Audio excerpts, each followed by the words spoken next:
Question number 1. కొన్ని బౌద్ధ రాక్కట్ గుహలను చైత్యాలు అని పిలుస్తారు, మరికొన్నింటిని విహారాలు అని పిలుస్తారు. రెంటికి తేడా ఏమిటి? Option A. విహారం ప్రార్థనా స్థలం, చైత్యం సన్యాసుల నివాస స్థలం. Option B. చైత్యం ప్రార్థనా స్థలం, విహారం సన్యాసుల నివాస స్థలం. Option C. చైత్యం అనేది గుహ చివరన ఉన్న స్థూపం, విహారం దానికి అక్షసంబంధమైన హాలు. Option D. రెండింటి మధ్య భౌతిక వ్యత్యాసం లేదు. Answer option B correct. చైత్యాలు స్తూపాలు చుట్టూ మందిరాలను సూచిస్తాయి. ప్రార్థనల కోసం పెద్ద సంఖ్యలో భక్తులు ఉండేలా చైత్యాలు నిర్మించబడి ఉండవచ్చు. మరోవైపు విహారాలు పురాతన భారతదేశంలో సంచరించే బౌద్ధ సన్యాసులకు విశ్రాంతి స్థలాలను అందించడానికి నిర్మించిన నిర్మాణాలు. Question number 2. భారతదేశంలోని తాత్విక చరిత్రకు సంబంధించి, సాంఖ్య శాఖకు సంబంధించి క్రింది ప్రకటనలను పరిగణించండి. స్టేట్మెంట్ 1. సాంఖ్య శాఖ ఆత్మ యొక్క పునర్జన్మ లేదా పరివర్తన సిద్ధాంతాన్ని అంగీకరించదు. స్టేట్మెంట్ 2. సాంఖ్య శాఖ స్వయజ్ఞానమే విముక్తికి దారి తీస్తుంది, బాహ్య ప్రభావం కాదు. పైన ఇచ్చిన స్టేట్మెంట్లలో ఏది సరైనది? ఆప్షన్ ఏ 1 మాత్రమే. ఆప్షన్ బి 2 మాత్రమే. ఆప్షన్ సి 1 మరియు 2. ఆప్షన్ డి 1 లేదా 2 కాదు. Answer option B. స్వీయ జ్ఞానం విముక్తికి దారితీస్తుందని సాంఖ్య యోగా నమ్ముతుంది. భారతదేశంలోని దాదాపు అన్ని ఇతర తత్వాలు సాంఖ్య శాఖను దాని ప్రధాన పునాదిగా స్వీకరించాయి. Question number 3. కింది వాటిలో ఏది బౌద్ధమతంలో నిర్వాణ భావనను ఉత్తమంగా వివరిస్తుంది? Option A. కోరిక అంతరించిపోవడం. Option B. స్వయ సంపూర్ణ వినాశనం. Option C. ఆనందం మరియు విశ్రాంతి. Option D. గ్రహణశక్తికి మించిన మానసిక దశ. Answer option A. మోక్షం అనే భావనను మొదట బుద్ధుడు వివరించాడు. మోక్షం అనే పదం నశింపజేయు అనే మూల అర్థం నుండి వచ్చింది మరియు దురాశ, ద్వేషం మరియు మాయను నశింపజేయడాన్ని సూచిస్తుంది. Question number 4. కింది వాటిలో ఏది సింధు నాగరికత ప్రజలను వర్ణిస్తుంది? స్టేట్మెంట్ 1. వారు గొప్ప రాజభవనాలు మరియు దేవాలయాలు కలిగి ఉన్నారు. స్టేట్మెంట్ 2. వారు స్త్రీ మరియు పురుష దేవతలను పూజించారు. స్టేట్మెంట్ 3. వారు యుద్ధంలో గుర్రపు రథాలను ఉపయోగించారు. దిగువ ఇచ్చిన కోడ్లను ఉపయోగించి సరైన స్టేట్మెంట్లను ఎంచుకోండి. ఆప్షన్ ఏ 1 మరియు 2 మాత్రమే. ఆప్షన్ బి 2 మాత్రమే. ఆప్షన్ సి 1, 2 మరియు 3.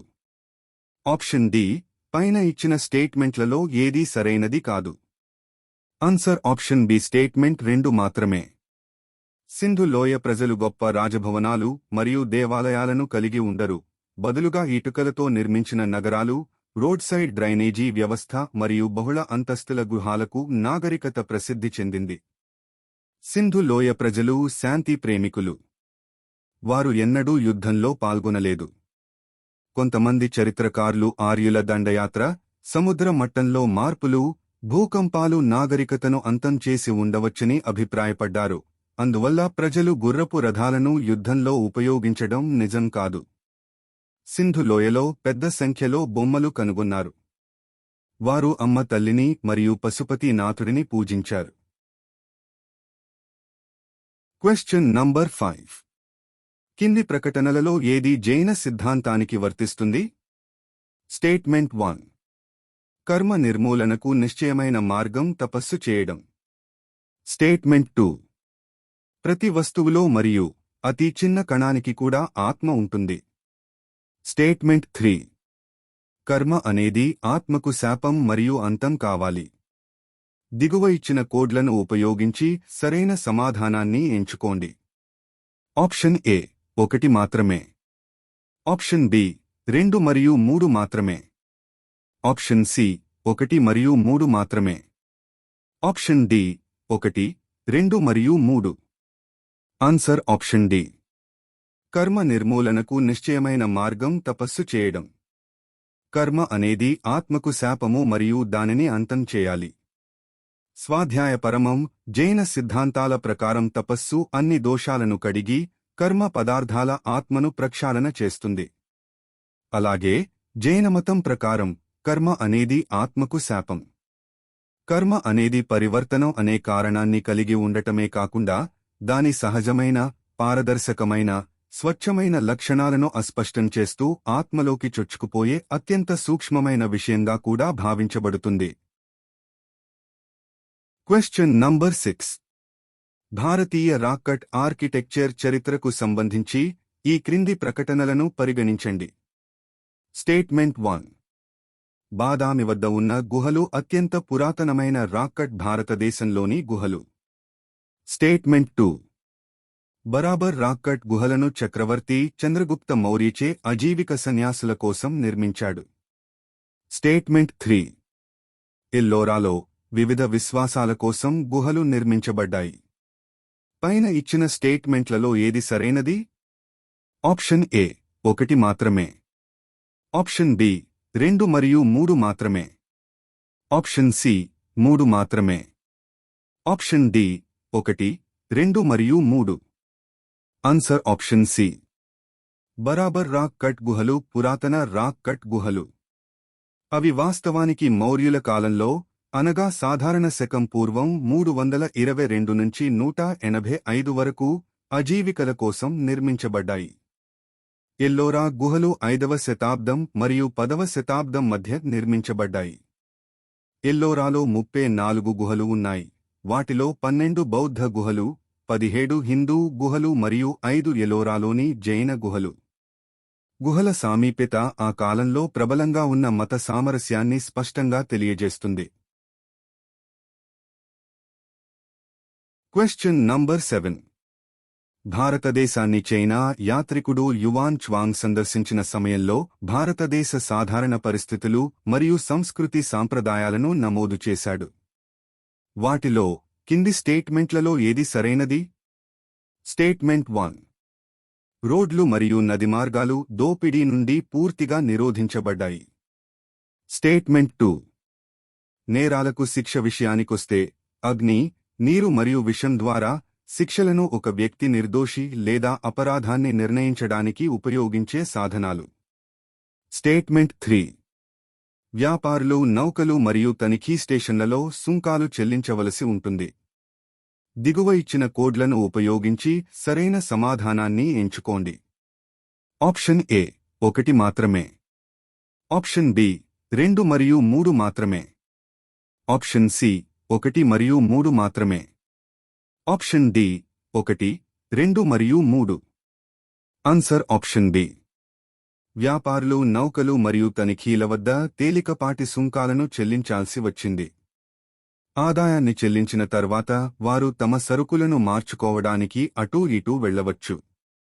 ప్రయాణికుడి ఖాతా ప్రకారం సామాజిక నేరాలకు శిక్ష ముక్కు లేదా చెవి లేదా చేతిని కత్తిరించడం.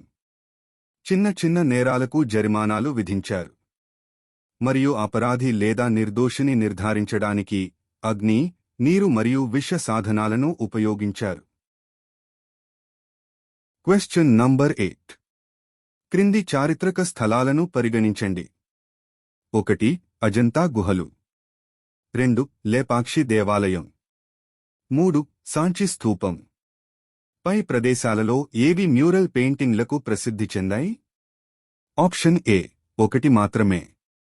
ఆప్షన్ బి 1 మరియు 2 మాత్రమే.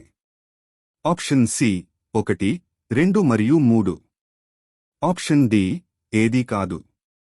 Answer option B. అజంతా గుహలు 1, 2, 16 మరియు 17 గుహలలో కుడ్య చిత్రాలను కలిగి ఉన్నాయి. కొన్ని పెయింటింగ్స్ వాకాటక రాజవంశానికి చెందిన హరిసేనుడు వేయించాడు. పెయింటింగ్స్ యొక్క ముఖ్య ఉద్దేశం జాతక కథలు. విజయనగర రాజుల కుడ్య చిత్రాల యొక్క ఉత్తమ భాండాగారాలలో ఒకటిగా లేపాక్షి దేవాలయం ప్రసిద్ధి చెందింది.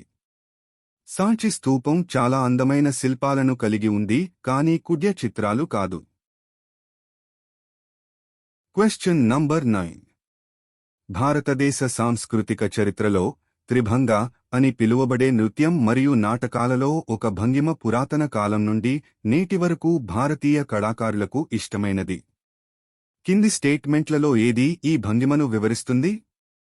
ఆప్షన్ ఏ, ఒక కాలు వంగి ఉంటుంది మరియు శరీరం కొద్దిగా కాని నడుము మరియు మెడ వద్ద ఎదురుగా వంగి ఉంటుంది.